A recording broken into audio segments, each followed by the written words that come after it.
Welcome, teacher friend. I'm Lori. And I'm Melissa. We are two literacy educators in Baltimore. We want the best for all kids, and we know you do too. Our district recently adopted a new literacy curriculum, which meant a lot of change for everyone. Lori and I can't wait to keep learning about literacy with you today.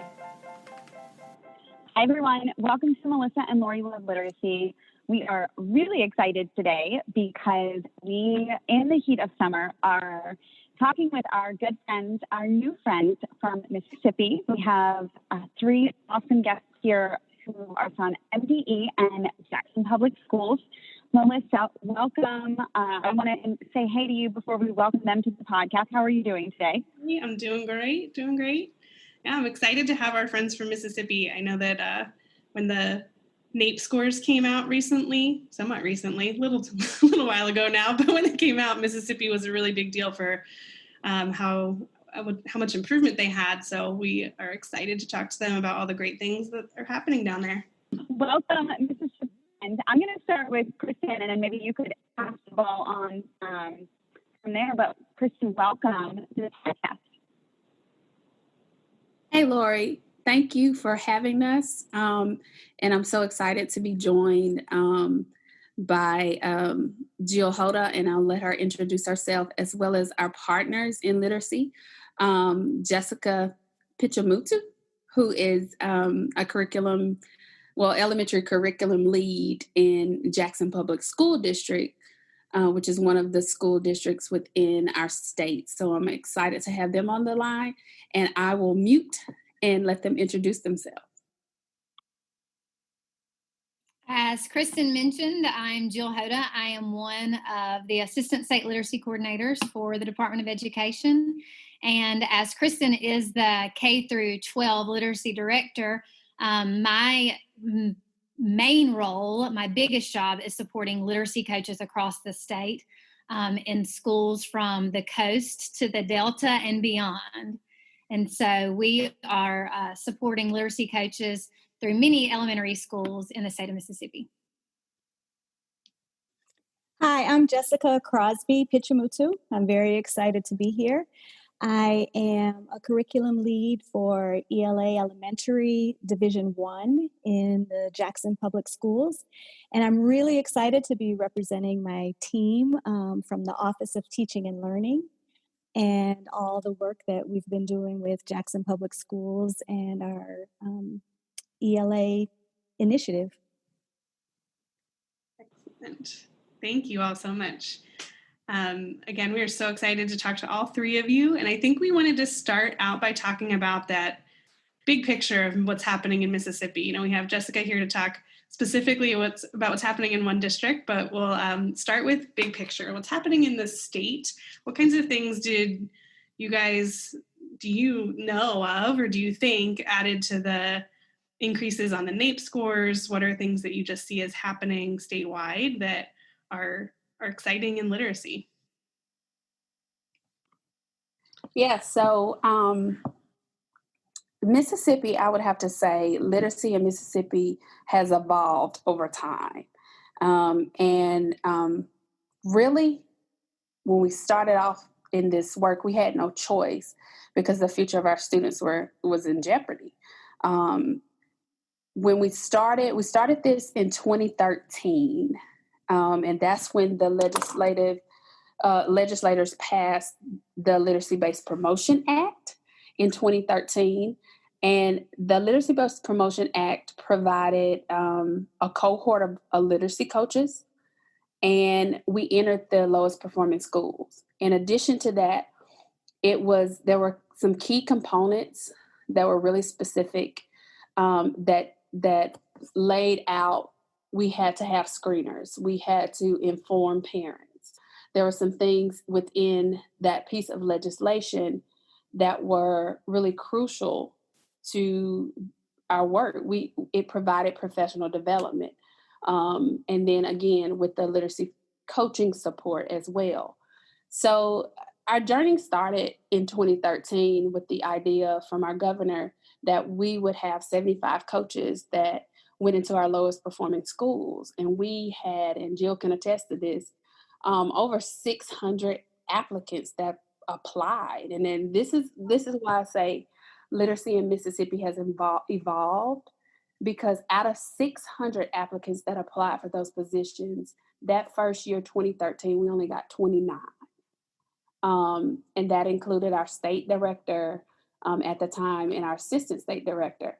And so since then, we have created this cadre of coaches. And in addition to that, that 29, only having 29 really told a story that we really needed to focus in Mississippi on building teacher knowledge of the science of reading, and ensuring that our teachers were informed on how to do that. They really understand what it took, or what it takes to teach students how to read. And so that piece of legislation was key in what has happened and what has transpired over the last 7 years. This initiative began as a 3-year initiative, and we just closed a 7-year chapter on this, and we've impacted so many schools, and it's changed the lives of so many districts. We've watched over 7 years districts go from being the lowest performing districts in our state to now, with our accountability rating, they're A and B school. And Jill and I have been a part of that since the beginning in 2013. And it's just amazing. It's taken a lot of hard work, a lot of sacrifices. But I would really have to say what attributed to that was the professional development that we provided teachers, the law that was passed that included that, and then the technical support through coaching and ongoing supports to district. And then we had other things like our early childhood laws and our establishing our pre-K, the early learning collaboratives. So making sure that we had a real focus in Mississippi on students reading at grade level by the end of 3rd grade. So what we did in 2013, so we had coaches, like literally, we were building the plane and flying it at the same time, like no joke. So spring of 2014, we procured through Voyager Sopris letters training, language essentials for teaching, reading, and spelling. And so we procured that training. Our coaches went through it. We had the first cohort of teachers across our state to go through that. And what letters training is, it is grounded in the science of reading. So right now they have letters 3rd edition. So it addresses the challenge of learning to read. It addresses the speech sounds of English. It talks about teaching phonics, beginning phonics skills. It goes into advanced decoding skills, oral language and vocabulary development, understanding reading comprehension, text-driven comprehension instruction, and then it also talks about the reading and writing connection. And so originally this training letters was a 10-day face-to-face training. And that's in the teaching world, we cannot have teachers out for 10 days. So we went to them and said, we need to consolidate and condense this training so that we have some kind of model where we can get teachers in the face-to-face, but we need online. So they created this online platform for us. And so it was a blended model. There was an online component, and you went through the modules, and there were 8 modules. And so you went through those, and then you went to 2-day face-to-face training. Now, mind you, like I said, we was building this plane and flying it at the same time. So we did not have a system where we go in and you can sign up and register. Our coaches went out to districts and we sent an email to every district and said, we have this training. We are offering it for free. We know the state of literacy that our state is in. Send your teachers. Our coaches went out and we literally had anchor charts in the office, finding spots, assigning people to trainings, helping them get online. And so we really were hands-on in getting the first cadre of teachers and coaches trained in this particular training. And so we have, in over 7 years, trained 15,000 educators. Wow. Wow. This particular training. That's amazing. Jessica, do you want to add to that? I saw you. Yeah, I just want to say that, I grew up in Mississippi, but then I went away for many, many years. And I believe it was 6 years ago when I returned to Mississippi. And the first job I had back in Mississippi was as an interventionist, mostly pulling on my reading specialist background to do interventions for students. And I was so pleased when I found that as a new hire in Mississippi, I was required to do the letters training. And that when I went to my school and began working with the classroom teachers, they had that background that we could build on together. And that as people were being hired to work in our schools, they were getting that background. So that was a really exciting part for me, kind of returning to Mississippi and having that already in place. And I had no idea what kind of work had gone into making sure that that was happening. Oh my gosh. I bet that was such a relief for you as a coach, because you're like, now they have the knowledge, right, to execute. Just a quick sidebar, what did they use once they were in the classroom? What was their systematic phonics program? You're talking about at the school I was working in? Mm-hmm. Well, did it vary? I guess my question is like, what was it? And then also, like, did it vary? Like, could schools choose their own programming, or was it also something that the state kind of regulated? I'm just curious. Yeah, I'm in a very kind of unique position in that regard, because I began working as an interventionist in a Montessori public school in Jackson Public Schools.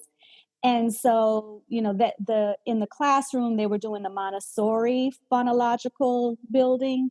I'm not Montessori trained, so I can't remember exactly what it's called, but they were doing the works in Montessori.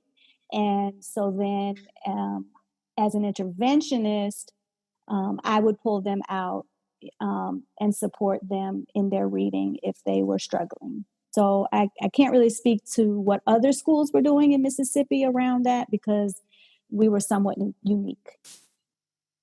Yeah, so let me back up a little bit. So letters training for our lowest performance schools was mandatory when we started this. So if you received a coach and you were identified as one of our lowest performance schools, we call them literacy support schools, then you had to attend the letters training. And what ended up happening in our state, because I know many of you can attest to this, we were balanced literacy state. We were. All of us had been trained in it. We that's what we knew. Yep. And so when we received the letters training, my particular district had done some pre-work in it. So, I had some foundational knowledge with it. But when we procured it, it was like, oh my God, this is going to be incredible, because now I get this complete deep dive that we really needed and that we didn't get in the district per se. But what happened was, once we got our literacy support schools started getting trained, then our other schools, because the way our coaching model works, our coaches are tied to school districts.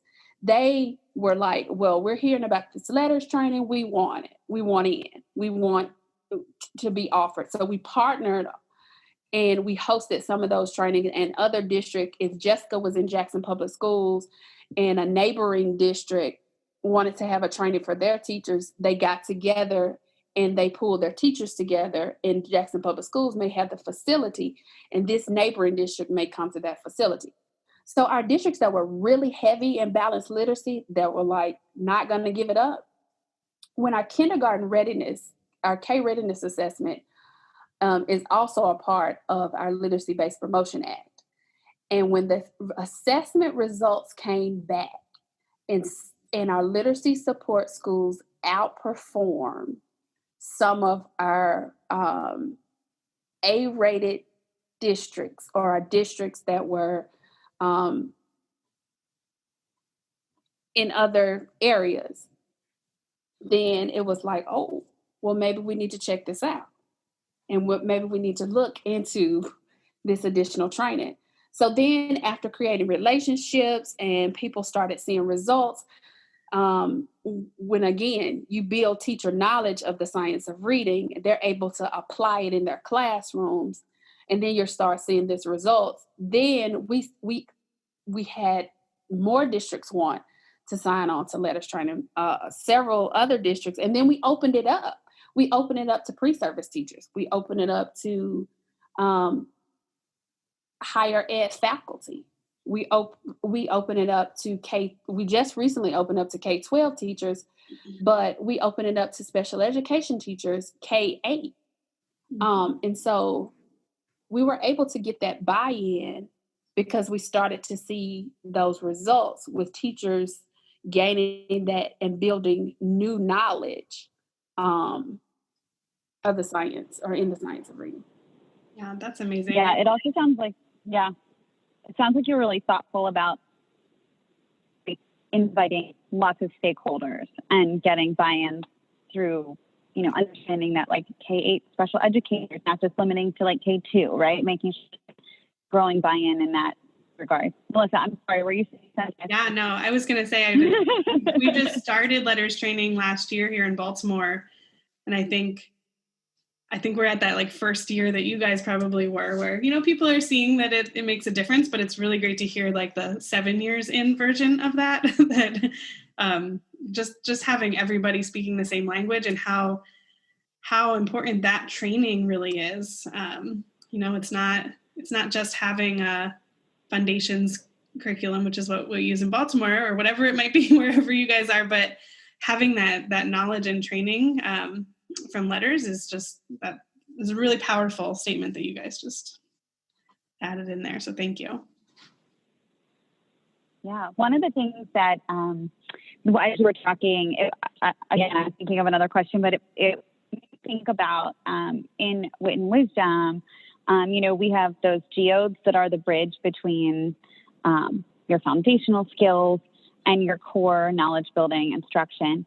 And so I was thinking about, the program that you might be using and how geodes could support that bridge. But in the geodes professional development, there's one of the resources is a Harvard business memo. And I will link it in the show notes if I can find a live link. But it basically underscores the importance of not only, the phonics and phonemic awareness that we're talking about in that instruction, and having teachers be really adept at all of the things you just said, right? Like understanding all of the components of letter-sound relationships and how to teach it, and the systematic approach to it, but then also building knowledge at the same time. And so I'm just wondering if you noticed like that as teachers were in this journey that they were hungry for more. Like, did it make them as they were learning more about, starting to learn about the science of reading, then did they start to wonder about the whole knowledge building component of, and like what happened next? Because I feel like you're really primed. Like in your story, I'm like, what happened next? And I know the answer because we talked already, but I want all the listeners to be like, oh, I bet they're thinking, what happened next? They're like driving in their car or they're shopping at the store and they want to hear like the next part of your journey. I just think it's such an exciting story. So like in that 7 years, if you could kind of mark where you were and then your next steps in terms of like adopting that high quality curricula and what happened. So I'll say this, and I know Jill can jump in too. So in Mississippi, we focus our efforts on informing teachers and building knowledge around the science of reading. So we took that time to invest in professional learning for teachers and coaching.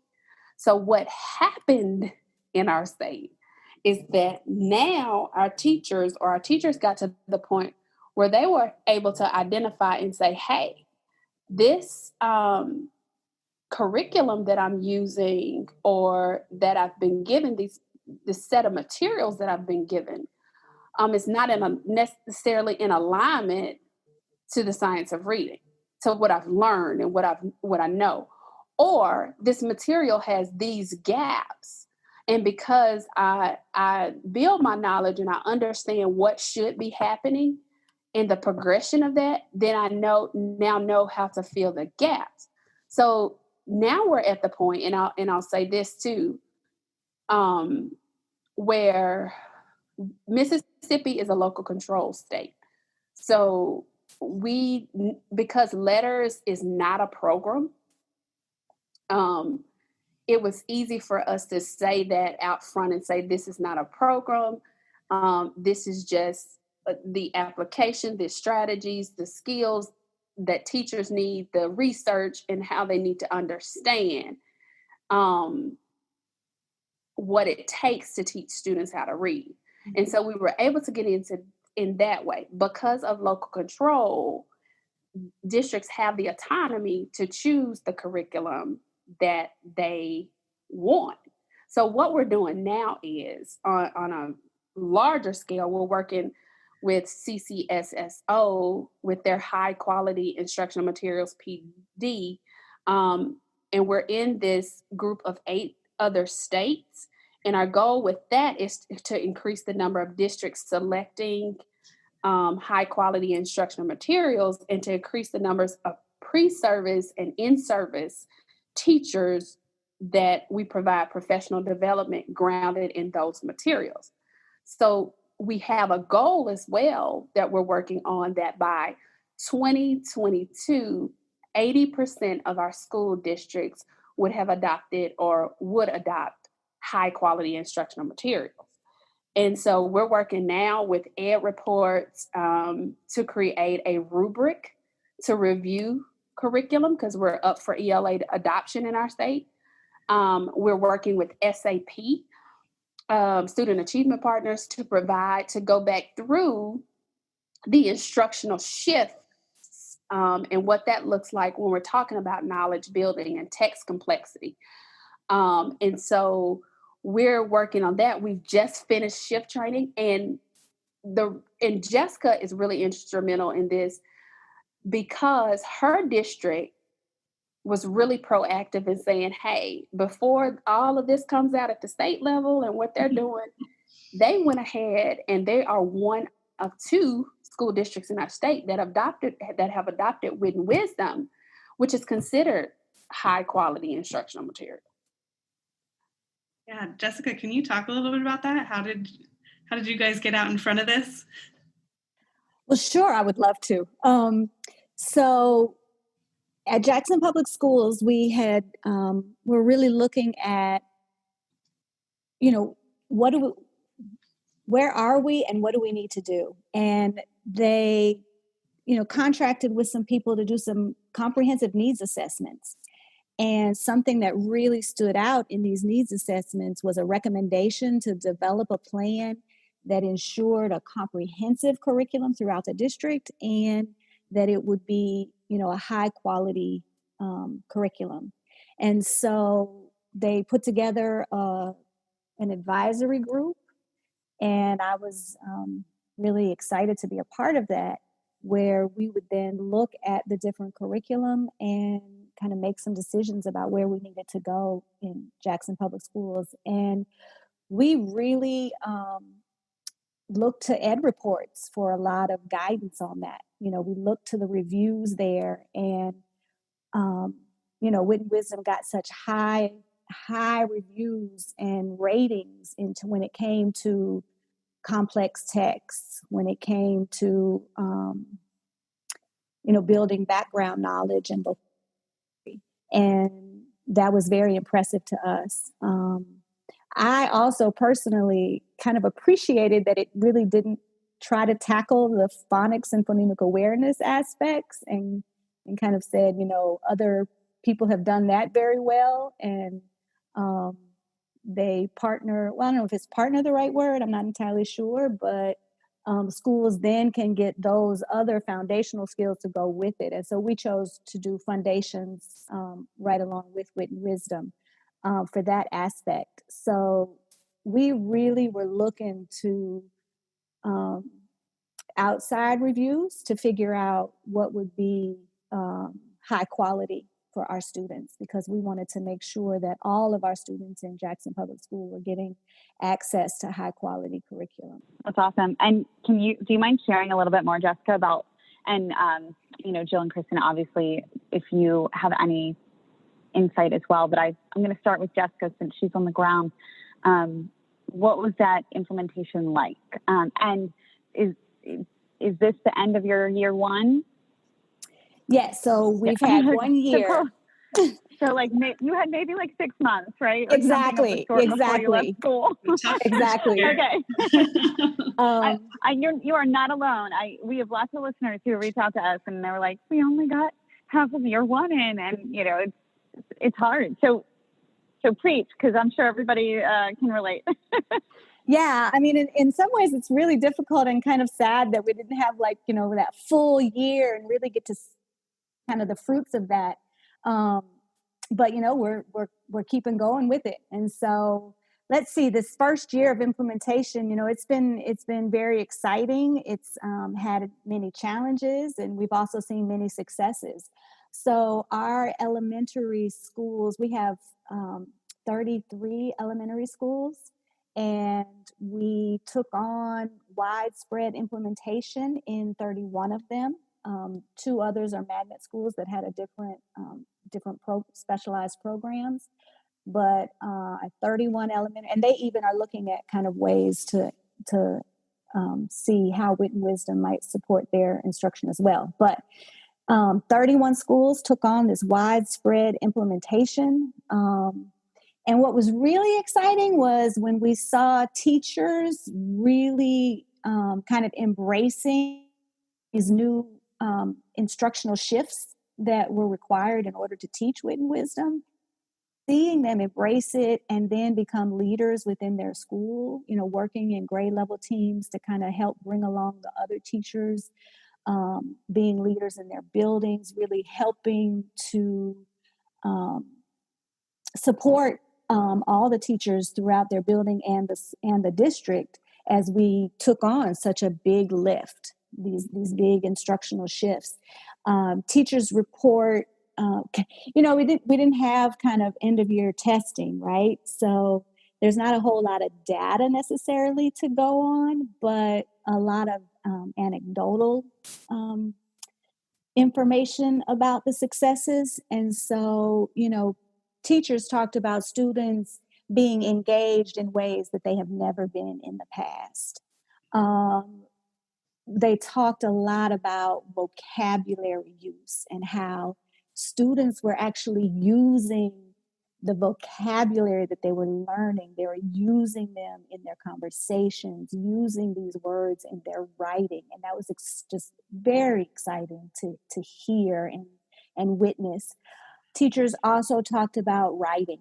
We really focused a lot on the reading instruction. There's a lot of writing that is involved in Wit and Wisdom as well. And it was just really exciting to see how much students were writing, as well as the quality and organizational skills of their writing. And it really kind of, it seems to me that part about once students build background knowledge and have something to say, that writing will become so much easier for them. And it was just amazing to kind of watch that happen, as well as all the supports that came along in terms of how to organize your writing and how to think about that. So those were kinds of things that teachers were seeing in the classroom that they were getting excited about and would cause them to then try to work with their teammates to spread it around. We did a lot of professional development to support our teachers and our administrators. We worked closely with Wit and Wisdom for them to come in and provide professional development, but then the curriculum leads, myself and my colleagues, Renata Johnson and Cartessa Bell, we worked really closely with Wit and Wisdom to then develop follow-up PDs and continue the work that we were doing.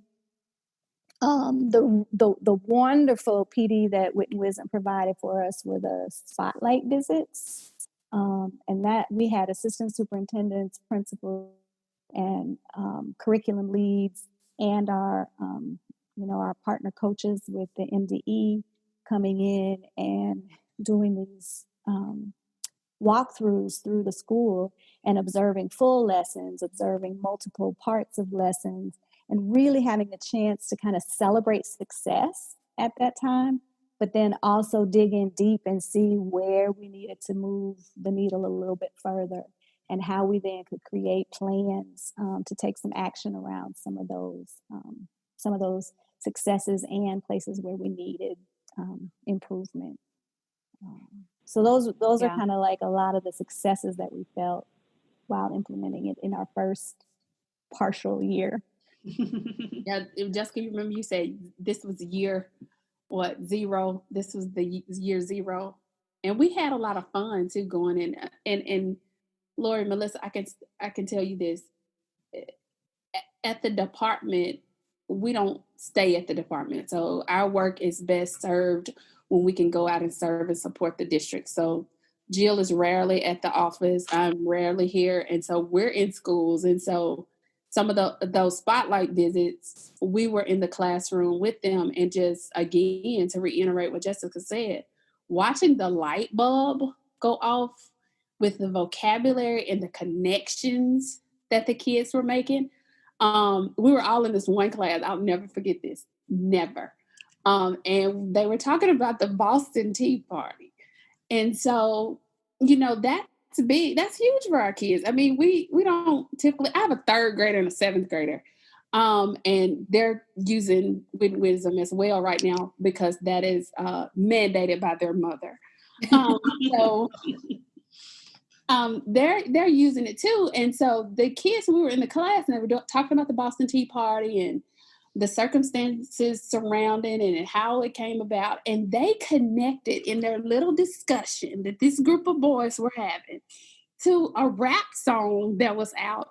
And I never in a million years would have connected that. And then they start singing the song and I'm like, they're singing the song, but it makes perfect connection. So they were like making the complete connections to this, to what they were used to listening to, or what they were listening. I mean, it was amazing. I said, did y'all hear them singing that? And that whole song, when the teacher probed them and she was questioning them and the dialogue that they were having, and they took this whole thing and said, hey, you remember this song? And they spit out this whole rap song that was in alignment to it. Was so cool. But to just, again, see the light bulb go off for those students and the dialogue that they were having, that we, sometimes when we're teaching strategies and skills, we're trying to push kids into doing that, but the natural dialogue that they were having, it was just unreal, and it was awesome. That's amazing. I'm wondering, this was a tough first year and, so obvious challenges that everybody in the whole country faced this year, but I'm wondering how you guys, maybe Jessica can talk about, at the district level, how you guys supported teachers and students through using Wit and Wisdom virtually. And then if Kristen and Jill want to talk about what that meant for supporting across the state. We really, unfortunately, were not able to do a whole lot of support around using Wit and Wisdom virtually. We were just feeling, there was so much to deal with when COVID hit. And there were a lot of students that did not have access to technology, to devices, to high-speed technology. And we went out for spring break, so we did not take resources with us. We were not preparing for this when we left school the last day, when teachers left the building. And so and then we never returned. So then we were there without, teachers were home without the materials. So we really didn't dig too deeply into supporting Wit Wisdom. It was really just about making sure that we were connecting to our students as best we could. The Office of Teaching and Learning got together and created created instructional packets to give out during the meal distribution to really make sure that students who didn't have that access to technology had something to do.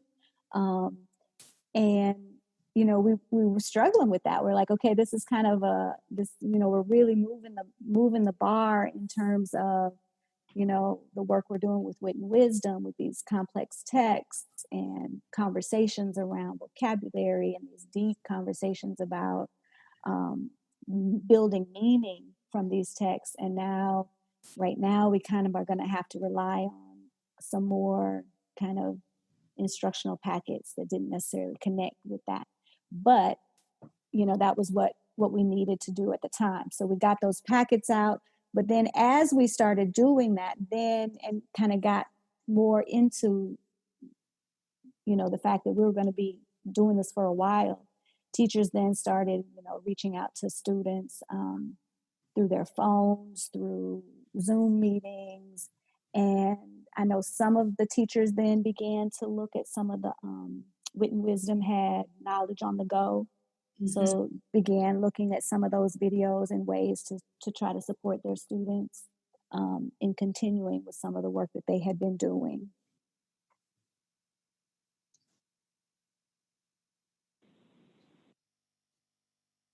As far as virtual coaching successes and challenges, I guess we could say, for the department, I know it's been mentioned that, of course, all of our districts do not use the same curricula. And so one challenge that we have even before the pandemic occurred was that our coaches have to be well versed in whatever curriculum their school that they're placed in is using. And so, and speaking of virtual coaching, I think that it would really be focused on how do we teach teachers to teach on a virtual platform and what that looks like. And so one of the very first things that we did was just really look at what learning management systems were available and free, and how could we utilize those. And that consisted of not only building teacher capacity, but building coach capacity. And so in doing that, we had to give virtual needs assessments, and we had to ask, you know, how comfortable are you with technology? Because that looks very different than standing in front of a classroom of 25 children, right? Having that happen on your screen and not being able to be in proximity with kids and all of the things that teachers know are part of the game. I mean, classroom management is huge, and you do lose some of that, you know, on a virtual platform. So we did a virtual needs assessment for all of our teachers to see what their comfort level was. We also asked questions like, how many of your kids have you been able to talk to? Because we do have limitations, which is an equity issue on technology, right? And I'm not even talking about, do children have devices? In some parts of our state, it is very, very rural, and they don't have access to internet. So it's not even about, does your mother have a cell phone or does your grandmother have a computer? It's about, can you get on internet in, you know, where you live? So we asked the question about participation of students. We asked what platforms they were familiar with, and then, you know, what they needed help with. And then basically, and this is probably going to seem a little generic, we moved into our coaching model. You know, if we're coaching, how do we coach in a classroom? Well, first we observe. So that's basically the needs assessment, right? We've taken, I guess, an assessment on what they need. And then we move to modeling. So we're showing them how to do it within a teacher PLC, whether that is modeling an actual instructional lesson or modeling what a PLC should look like. And then the expectation is moving into co-teaching, and then the expectation is observing them do it.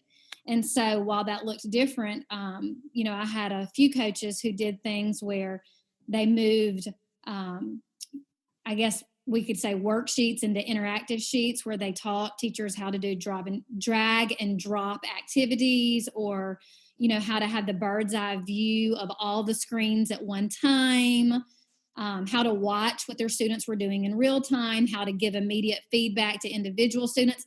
These are things that we have not had to think about unless you were a lab teacher in some cases, because I know, and I'm not speaking for every school in Mississippi, but some classrooms are not one-to-one. We do not have that one-to-one technology. And so we really had to open our eyes to see where our teachers were and how we could support them in that. Along with that, professional learning communities. And I had to do this with the coaches that I support. Where is the mute button on Zoom? How do you do a breakout room? And you walk everybody through those things so that they can then transfer them to their students. And so, again, it is the coaching model. You're showing them by coaching them through it and then releasing them to do it, with their classrooms. There are so many free different things that we had to build content on, and I don't know if I should say them or not, but we've used, of course, Google Classroom, Flipgrid, Padlet, all of those things that some of our kindergarten and first grade teachers have never used before. So making sure that they're just not only familiar, but that they're able to apply these things so that the students will have success. So I think that is something that we really jumped on board with quickly. One thing that we tried not to do, and this is my personal experience, the week that it happened and I was home, I was watching 3 and 4 webinars a day. I was just building, my content on what are we going to do if we have virtual school. And I had to really commit to and make my teachers coaches commit to, you're going to get this plethora of resources. I committed to, I will not share a resource unless I have read it, looked at it myself, prioritized it, and picked, 2 or 3 things that I want my coaches to get out of it. Yeah. And so making sure that we can't overwhelm. It was overwhelming enough just to be at home with our children and our pets and all of the things that, this opened a new world to. So, one of the main things that I hope that I made my coaches really focus on was pinpointing and prioritizing what the most important needs were for their school on a new virtual platform and what that might look like if we are hybrid or if we are virtual. Yeah. And we had to, just to pick it back off what Jill said, we transitioned into virtual coaching, but we also had to provide some additional supports to curriculum coordinators and instructional support staff across the state, because we did not want their mindset to shift to say, okay, now we throw the baby out with the bathwater. We're not still applying or looking at all of the knowledge that we've gained. And so we've put out some resources and some webinars on literacy in the time of remote learning. And we show teachers how within the different remote learning styles or the different synchronous and asynchronous, right, how you can take that and do some activities with phonological awareness, how you can do some phoneme grapheme mapping with phonics. What does fluency look like? And we've created some of those videos and put them on our site so that teachers have access to say, hey, I can take a puppet and I can split my screen and I can teach this puppet. And that becomes some of my direct instruction, and have students responding back and do some phonological awareness activities. We really had to be innovative and think outside the box, but we really had to do some learning, professional learning on the front end, teach them how to use the platform, like Jill said, but then transition our coaching that we would normally do traditionally into this virtual setting. While not forgetting social emotional learning. Correct. And we don't have to get into that, but flexibility and grace, those were the names of the game. Yeah, and I want to jump in that I forgot to mention that one of the things that we also did was we looked at the district really pushed kind of using the instructional TV that we already had and pushing some things out through that channel as well, so that we wasn't solely relying on the internet. And so teachers and district leaders went into the studios and recorded read alouds and also mini lessons. And one of the things that I worked on that I was really excited about was kind of looking at how to support the fluency instruction that is in Wit Wisdom. That one thing that was a challenge that we had last year. Teachers really struggled with getting students to do that fluency work because it's mostly it's a lot of homework. Most of the fluency work is done at home. That fluency rereading practice. And so I knew that was a challenge in the building. And so I also saw this opportunity to really work with, okay, how can we kind of use this routine for fluency practice and put it out through technology? And then, so it was kind of ways of recording choral reading, echo reading, and different activities to do around the fluency homework. How could that be done through technology synchronously and asynchronously? And really looking at also, once we're back in the building, how can we use that work to support the students? You know, let's say they have a center rotation and they're at the computer for center time. Mm-hmm. Then they can spend some of that time doing some of that repeated reading with the teacher support of recorded choral reading and echo reading. So that was a project that I worked on that I was really excited about, and I'm looking forward to kind of starting to help roll that out to teachers as we move forward, because, you know, we've been working this summer to really think about how are we going to support teachers as we reopen, especially not knowing yet exactly what that reopening is going to look like, and knowing that whatever we do, we're going to have to support teachers in use of technology in the building, so that if they do need to go remotely, they're prepared for that, as well as some kind of hybrid situation, you know, now that we're in it. So we're really digging into how can we support them in continuing to use this high quality curriculum that we've invested so much into, and that we know will support our students. So we've got to hold on to that and figure out how to support teachers in that use. Absolutely. Yeah. It sounds like you were really creative, which is always a great thing in that space. You took those best practices and then you came up with some creative ways, especially to address fluency. So that's awesome. I was thinking, if I were a listener, I'm like, oh, I might do that. Or think about how, you know, if I were a teacher, trying to do that within a center. That's a great idea. Yeah. Melissa, I feel like it's coming to the close.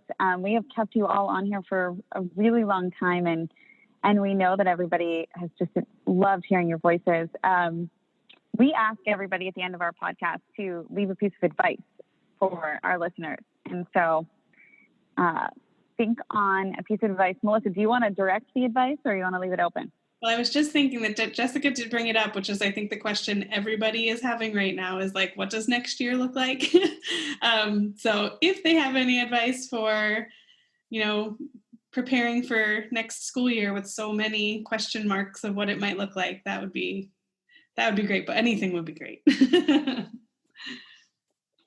I don't know if this is, I guess this kind of relates to preparing for next year, but I know for myself, you know, I see education as social justice work.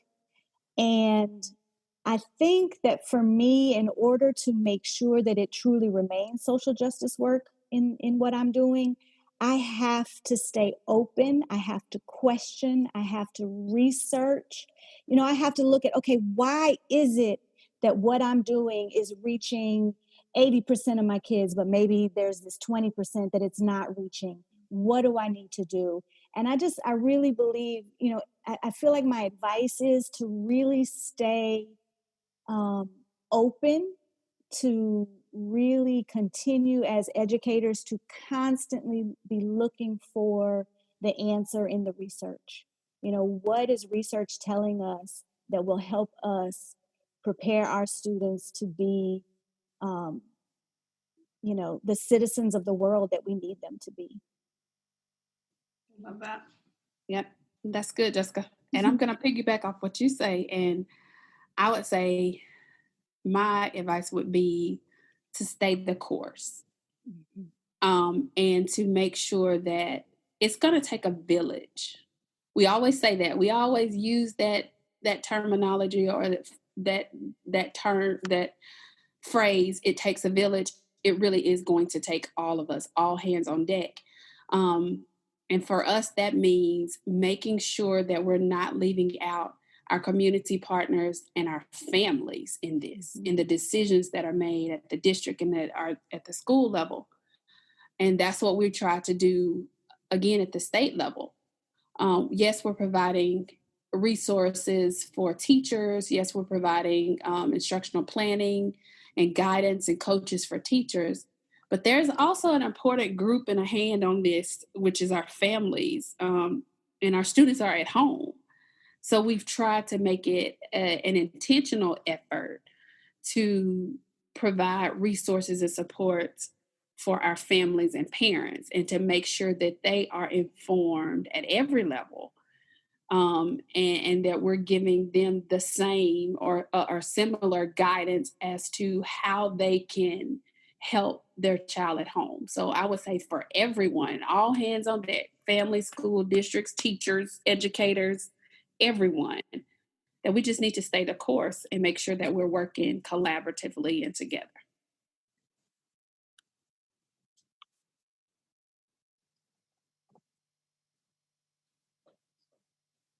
Jill, do you have any advice? Oh, she's pointing to me because she said I wanted her to add two more things, but my advice, and I think that this is just life advice, you have to be willing to adapt, but do keep the goal in mind. I mean, we've talked about the goal the entire time. What we can't do is be so set in our ways that we miss meeting our goal. And to be able to adapt is crucial in education, but you do have to keep the foundation and the goal in mind. And so I mentioned flexibility earlier. I think it is huge in today as as all of this unfolds around us. It is going to be huge in August. And so my advice is to just be open, be able to adapt, but do keep the main thing the main thing. We want to provide an opportunity for all children to learn to read and to be able to experience literacy in wonderful ways. And so keeping that goal in mind, but knowing that the way that you get there, the paths may change. They may look a little differently. Kristen, do you mind adding a little bit about strong readers and EPIC before we end? Yeah, so back to my point about all hands on deck and making sure we don't leave that group of families and community members out. So what we've done in this time, and this was a project that we worked on before pre-COVID, was we've created a Stronger Readers website just for families. It's just for parents. It's just for families. And we revamped that site to provide activities from kindergarten through 5th grade. It allows parents to, even from their cell phone, we know how we all have our cell phones at all times, but they can pull the site up from their cell phone. You can click on your student's grade level or a child's grade level, and it generates activities within the 5 components of reading. And we have those activities with things that you can use in your house, flour that you can put in a pan and write the letters, all kinds of different activities. So we wanted to develop that resource, and we're adding, that's just phase 1 of it. And we're adding phase 2 will be where we're looking at partnering with our external partners to talk about how they can become campaign for grade level reading communities and joining that network. And so Jill put the link to our Strong Readers webpage that parents can access. And we've had, just in the small amount of time that we release it, probably about a month ago, we've had 10,000 hits already on that site. So we're excited about that, and to continuously push those resources to families and community members. That's And amazing. the final resource that I wanted to add is the Epic Mississippi that parents can sign up for. There are 10 categories, including early childhood, elementary, third grade, vocabulary for elementary and middle school students, SEL wellness tips, conversation starters, parenting tips. You can text 33222 to sign up for those texts, or you can even go to epicmississippi.org for a list of categories with the keywords. And this is a wonderful way to keep families and communities involved with helping their children in literacy. These are great. Thank you guys so much. And we will put all of these on our notes as well and share them with all of our listeners. And we could probably have talked to you for another 2 hours about all of the amazing things you all are doing. But we thank you so much for sharing what you could in our hour today. So we really appreciate you all. Thank you for the opportunity. Thank you. Thank you, everybody. Talk to you soon.